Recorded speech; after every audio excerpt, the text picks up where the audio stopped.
उत्तर प्रदेश में पुलिस का माफिया और अपराधियों के खिलाफ जहां एक और एक्शन जारी है, तो वहीं बदमाशों के खिलाफ ऑपरेशन लंगड़ा भी लगातार चलाया जा रहा है। बुलंदशहर जिले की पुलिस भी लगातार बदमाशों पर कहर बनकर टूट रही है। अब इसी कड़ी में बुलंदशहर जिले की पुलिस ने 2 बदमाशों को एनकाउंटर में मार गिराया।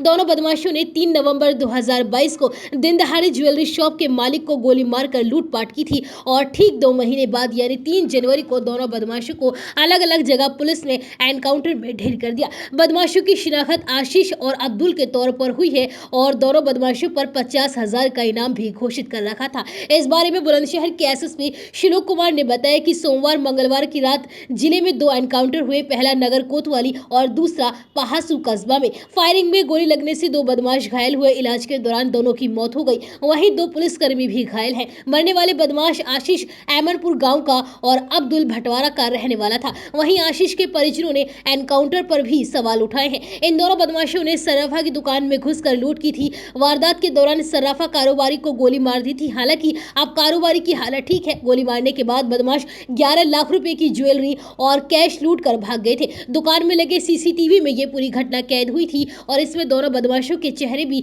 नजर आ रहे थे। 2 जनवरी की रात बुलंदशहर पुलिस को सूचना मिली कि ज्वेलरी कारोबारी से लूट करने वाले बदमाश आशीष और अब्दुल शहर में हैं। इस पर जगह जगह पिकेट लगाकर चेकिंग शुरू कर दी गई। नगर कोतवाली क्षेत्र में रात में एक युवक बाइक पर आता हुआ पुलिस को दिखाई दिया। पुलिस ने रुकने का इशारा किया, लेकिन वह बाइक को लेकर भागने लगा। इसकी सूचना कंट्रोल रूम को दी गई और इसके बाद उसकी घेराबंदी शुरू हो गई। खुद को घिरता देख बदमाश ने फायरिंग करनी शुरू कर दी और पुलिस ने भी जवाबी फायरिंग की, जिसमें बदमाश के सीने में गोली लगी और वह गंभीर रूप से घायल हो गया। उसे इलाज के लिए जिला अस्पताल ले जाया गया, जहां से उसे हायर सेंटर मेरठ के लिए रेफर कर दिया गया और उसकी रास्ते में ही मौत हो गई। बदमाश की पहचान आशीष के रूप में हुई है। आशीष पर 12 से ज्यादा गंभीर मुकदमे दर्ज थे। वहीं दूसरा एनकाउंटर पहले एनकाउंटर स्थल से 35 किलोमीटर दूर देहात क्षेत्र पहासू में हुआ। यहां रात 12 बजे के बाद चेकिंग पॉइंट पर वाहनों की जांच की जा रही थी। इसी दौरान एक युवक बाइक से आता हुआ नजर आया। रोकने की कोशिश की तो भागकर फायरिंग करने लगा और पुलिस की जवाबी फायरिंग में गोली लगने से युवक घायल हो गया।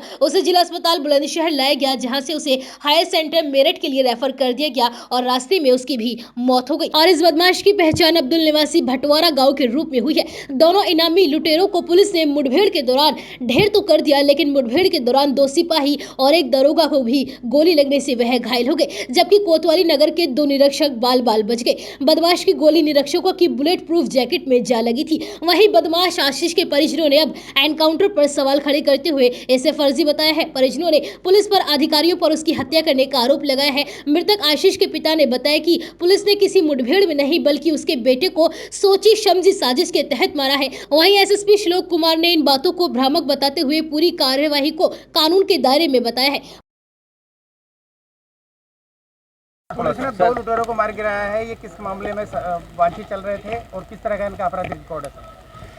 कुछ दिन पूर्व थाना कोतवाली नगर में एक घटना हुई थी, जिसमें कि 2 लोगों ने एक ज्वेलरी शॉप में घुसकर फायरिंग करी थी और कुछ सामान लूट कर ले गए थे। इस घटना से संबंधित अभियुक्तों की गिरफ्तारी के लिए हमारी टीमें लगी हुई थी। इन दोनों अभियुक्त पर 50-50 हज़ार रुपये का इनाम था और ये दोनों ही शातिर किस्म के अपराधी थे, जिनका पूर्व का भी लंबा चौड़ा आपराधिक इतिहास था।